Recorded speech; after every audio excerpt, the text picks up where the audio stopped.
ফলে মৃত্যুর কথা আমরা ভুলে গিয়েছি, পাগলের মতো ছুটছি। আরো টাকা লাগবে, আরো খ্যাতি লাগবে, আরো যশ লাগবে, আরো দাপট লাগবে আমার।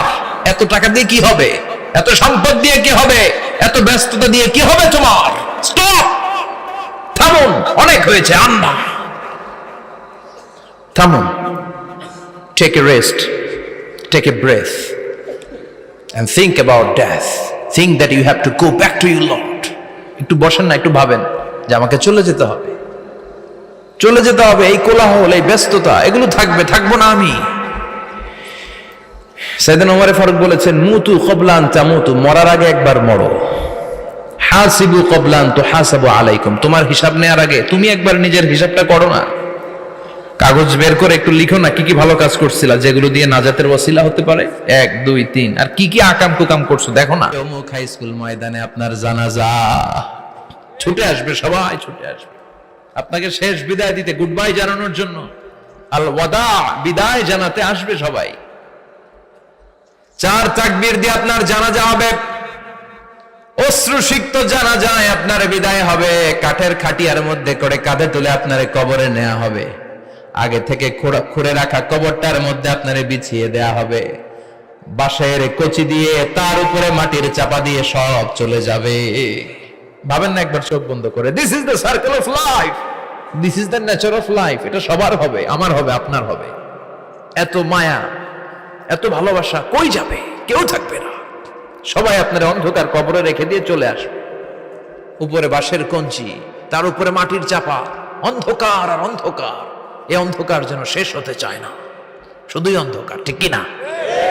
এজন্য আমাদের চলে যেতে হবে। দাদা গেল, চাচা গেল, মামা গেল, আমাদেরকেও যেতে হবে। জোরে কোন ঠিক কিনা?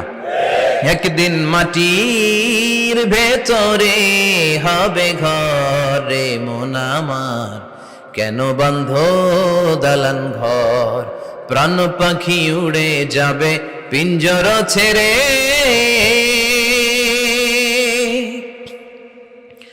ধরা ধামে সবই রবে, তুমি যাবে চলে।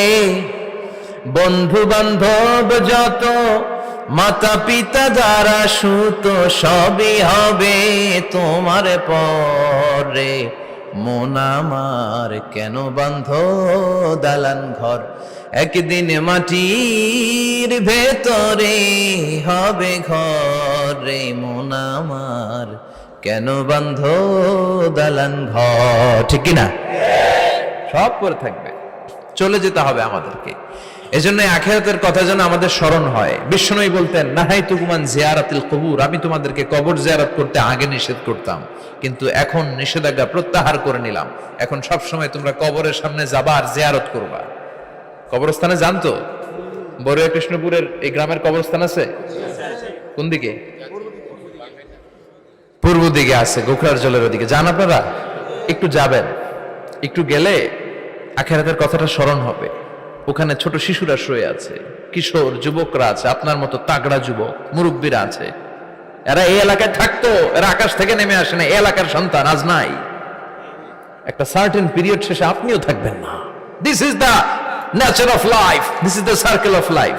ছোট্ট শিশু হয়ে এসেছিলেন, শৈশব, কৈশোর, যৌবন, প্রৌঢ়ত্ব। আগে ছিলেন সিঙ্গেল, বিয়ে করে হয়ে গেলেন ডবল। এরপরে আল্লাহ আপনাকে একটা মেয়ে দিল, এরপরে মেয়েকে বিয়ে দিয়ে শ্বশুর হলেন, এরপরে ওই মেয়ের ঘরে সন্তান হতে নানা হলেন। আর কতদিন? অনেক দিন হলো তো, অনেক লম্বা সময় পেয়েছেন আপনি। Think about death. এবার যাওয়ার কথা ভাবেন, আখিরাতের সামানের কথা ভাবেন, ফিরে যেতে হবে। কি শক্তিশালী যুবক, বার্ধক্য চলে আসলে লাঠি ছাড়া চলতে পারে না। কুচকুচে কালো দাড়ি সাদা হয়ে যায়, দাড়ির শুভ্রতা, বয়সের ভার, রং ধরা যৌবন জং ধরে শেষ, ঠিক কিনা? This is the circle of life. যুবক ভাইরা, এটাই জীবন, চলে যেতে হবে, কেউ থাকতে পারবে না, ঠিক কিনা? এটা রিমাইন্ডার আল্লাহ এই সূরার ভেতরে দিয়েছেন যে তোমাদেরকে ফিরে যেতে হবে। এই লোভ লালসা ছেড়ে দাও। রব্বুল আলামিন বলেন, আলহাকুমুত তাকাসুরু হাত্তা যুরতুমুল মাকাবির। ও গোলাম, দুনিয়ার সম্পদ, লোভ লালসা তোদেরকে পাগল বানিয়ে দিয়েছে। এই লোভ পাগলামি কোনোদিন তোদের থামবে না যতদিন না তোরা কবরে ঢুকবি, ঠিক কিনা? কার কথা? আল্লাহ বললেন দুনিয়ার সম্পদ আর লোভ আর মোহে তোমরা গাফেল হয়ে গিয়েছো, আখিরাতের কথা বেমালুম তোমরা ভুলে গিয়েছো। কিন্তু আখিরাতে তোমাদের যেতেই হবে, কবরের বাড়িতে তোমাদের ঢুকতেই হবে, ঠিক কি না? যেতেই হবে। আমরা ভুলে যাই। আলহাকুমুত তাকাসুর, অতিরিক্ত পাওয়ার লোভ, বেশি বেশি খাওয়ার লোভ, বেশি বেশি জমানোর লোভ মানুষকে গাফেল বানিয়ে দিয়েছে। এটা মানুষের স্বভাব।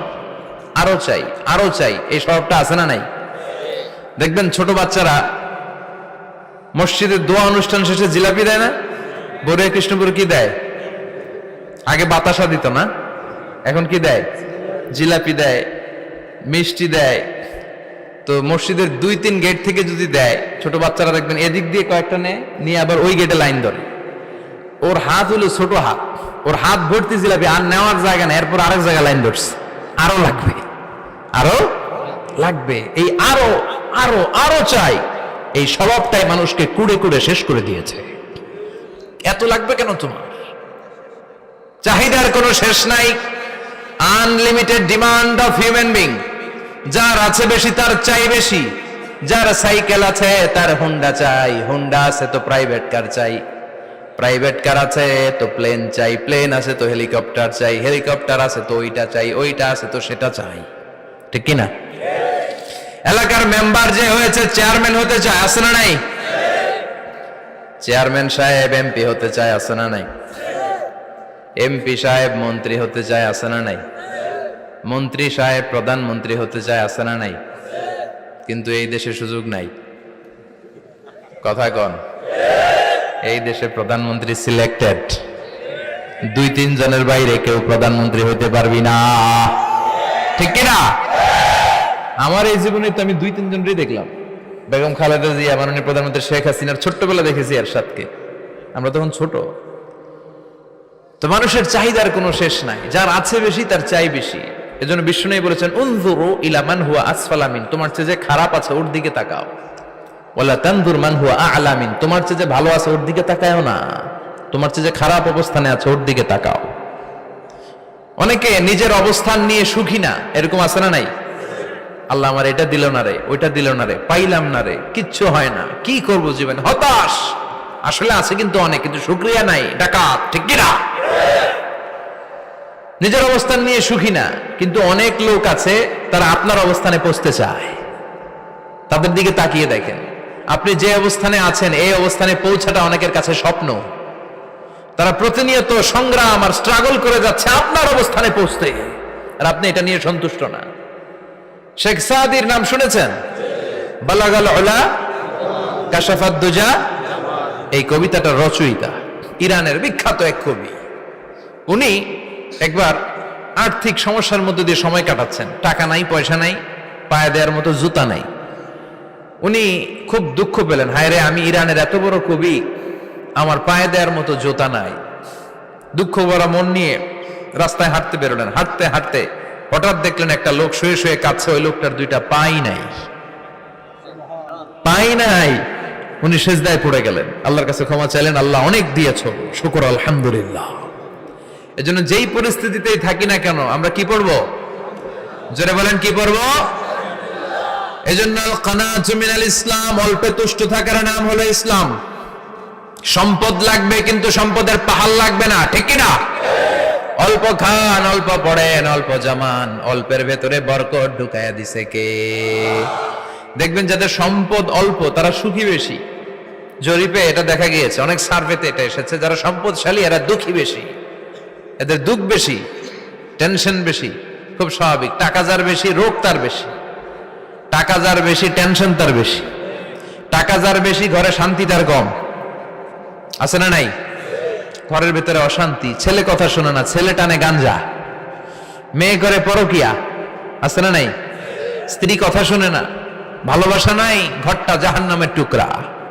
রোগ বালাই, এক একটা হসপিটাল বিল পরিশোধ করতে মাসে 5 লাখ 10 লাখ, আছে না নাই? কিছু খেতে পারে না, ডাক্তার একেবারে ডায়েট মেনু বেঁধে দিয়েছে, ডায়েট, ভেরি ডায়েট মেনু, এটা এটা এটা এটা কিছুই খাবেন না, শুধু গরু খাবেন না, খাসি খাবেন না, চিংড়ি খাবেন না, খালি ঘাস খাবেন, ইচ্ছে মতো ঘাস খাবেন, মানে ঘাস জাতীয় যত আইটেম আছে সব খাবেন, শাক খাবেন, সবজি খাবেন,